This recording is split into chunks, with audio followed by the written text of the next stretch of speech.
Hello and welcome to this Truth versus Hype exclusive.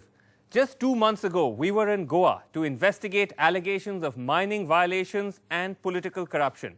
At that time, everyone in Goa with a stake in the mining story was waiting for the findings of the Shah Commission report, which was also winding up its investigations at the same time.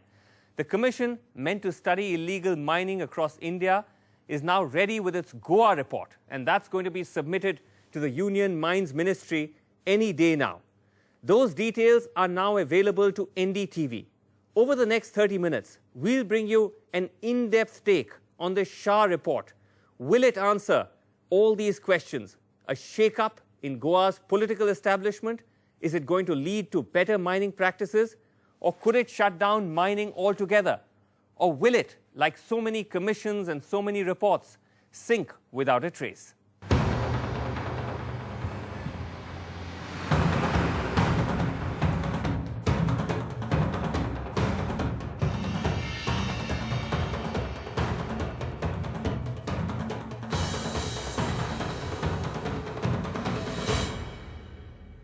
Since we put out some of the details of the report 48 hours ago, it's taken on the nature of a breaking story, especially on the politics of Goa, and hence the break in the format of the show, a more studio format this time.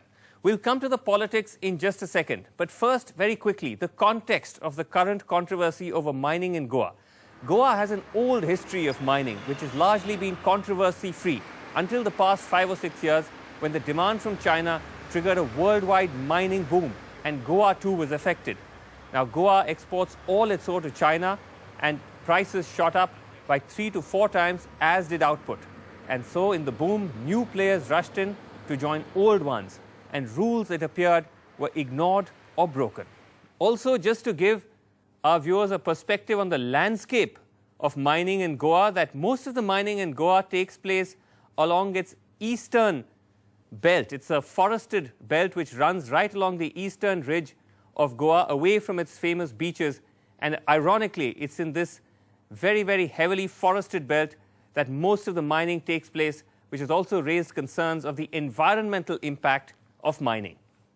So just a quick overview now on the Shah Commission of Inquiry, which has amongst its members U.V. Singh, who assisted Justice Hegde in probing illegal mining in Karnataka. Now it's headed by Justice M.B. Shah, who is a retired Supreme Court judge, set up by the Mines Ministry, as I said. Its mandate is to probe illegal mining in all the mine-rich states of Chhattisgarh, Andhra Pradesh, Jharkhand, Orissa, Karnataka, and, of course, Goa.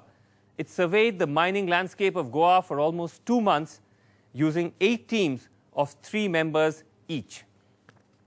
As part of that, Justice Shah also conducted a series of public hearings where he called all stakeholders, both pro and anti-mining, and some of those hearings, as you shall just hear, became fairly volatile, as particularly those members who are in support of mining, the Truck Drivers Association of Goa, virtually took over those gatherings and didn't allow anyone else to speak.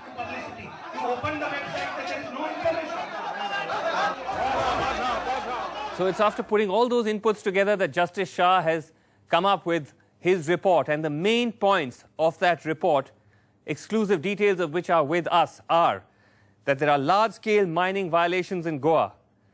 Half of Goa's 90 operative mines are guilty of violations. Firms in Goa are operating without a mining plan, mining by proxy, mines operating without extension and clearances, just a range of some of the violations. Virtually all the big companies of Goa, Sesa Goa, Fomento Resources, VM Salgaonkar and Brothers, Chogule, have been named as violators, and mining firms with alleged political links are also guilty of violations.